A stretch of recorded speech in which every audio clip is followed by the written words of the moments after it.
Welcome to our channel. Today we how to install SmartVault to store insurance documents securely, beginner guide step by step clearly.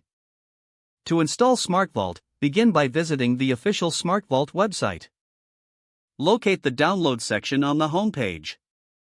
Click on the download link appropriate for your operating system. Once the download is complete, open the downloaded file. Follow the on-screen prompts to initiate the installation process.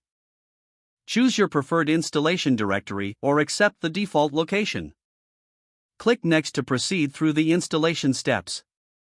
Once the installation is finished, launch SmartVault from your Applications menu. You will be prompted to log in or create a new account.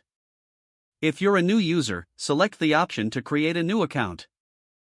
Fill in the required information, including your name and email address.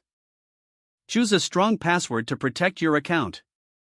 After completing the sign-up process, confirm your email by checking your inbox. Once confirmed, return to the SmartVault application to log in.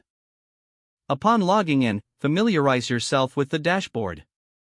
To store insurance documents, locate the Upload button. Select the documents you wish to upload from your device.